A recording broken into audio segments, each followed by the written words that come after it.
उसका नाम कश था। जाति, धर्म, मज़हब उसके लिए बेमानी थे, इसलिए कहानी में उनका जिक्र भी बेमानी है। उसने पहली बार सिगरेट खरीदी, 20 रुपए की एक, और 1 रुपए की माचिस। उसे कभी लगा नहीं था कि उसे इसकी ज़रूरत पड़ेगी, लेकिन आज उसे ये सिगरेट खोले में समाज की चुभती आंखों के सामने पीनी थी, उनके निशाने पर रहकर पीनी थी, उन सारे सवालों को धुआं धुआं करने के लिए पीनी थी जो उसके हृदय में कल रात से खलबली मचाए। औरत हो, औरत की तरह रहो, इसका मतलब उसे समझना था। क्यों औरत औरत की तरह रहना नहीं जानती? क्यों पुरुष उसे समझाता है? माँ क्यों बार बार पिताजी से ये सुनती थी, औरत हो, औरत की तरह रहो?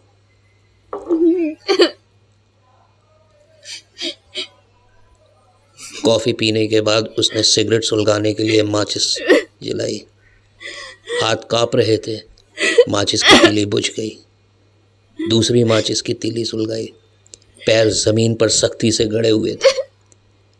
अब की तीली सिगरेट के सिरे तक पहुंची। सांस अंदर खींची, ढेर सारा धुआं सनसनाता हुआ फेफड़े में उन सवालों के साथ गुत्थम गुत्था हो गया। खांसी का दौर आया, आंखों में पानी आ गया, शरीर का तापमान बढ़ने सा लगा। उसे लगा शायद माँ को भी पहला थप्पड़ खाने के बाद ऐसा ही महसूस हुआ होगा।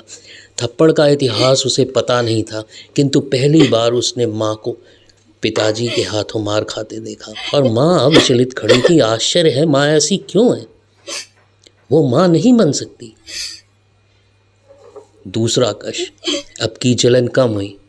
पिता का रोबीला चेहरा धुएं के सामने लहरता सा प्रतीत हुआ। उसके मन में गुदगुदी हुई, कुछ तो है जो उन्हें भी हिला सकता है। जमीन पर पैरों का कसाव कम हुआ, नसें थोड़ी शिथिल हुई। लोग देख रहे थे। नजरों में आश्चर्य था, कौतूहल था और घृणा भी थी। यही उसका प्रतिशोध था। तीसरा कश। चेहरा ऊपर का ढेर सारा धुआं बड़ी नफासत से हवा में उगल दिया ताकि सारे सवाल इसी में छिप जाएं। माँ क्या सचमुच औरत की तरह रह सकती हैं? लोगों की नज़रों में उसके सवाल का जवाब मिल रहा था। एक कश और। फेफड़े में पहुंचने वाली आग दूसरी आग को शांत कर रही थी। फिर उसने सिगरेट को एस्ट्रे में मसलना शुरू किया। मसलती गई, मसलती गई, मसलती गई, मानो पूरे समाज को उसी के साथ मसल के रख दिया। लोग कौतूहल भरी दृष्टि से उसकी तरफ देख रहे थे। उसे अच्छा लग रहा था। उसे लग रहा था वो उस सवाल की चिंदी चिंदी बिखेर कर उन्हीं लोगों के चेहरे पर मार रही है। पैसे टेबल पर रखे, उठकर खड़ी हुई।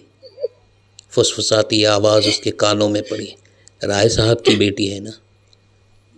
हाँ भैया, अब आजकल के बच्चे सब।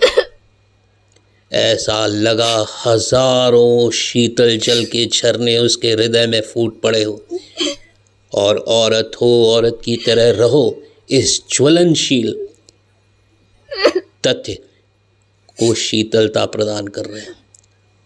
उसकी आंच बुझाने के प्रयास कर रहे हैं। एक लहरती हुई मुस्कुराहट उसने लोगों पर फेंकी और फिर पलट कर नहीं देखा।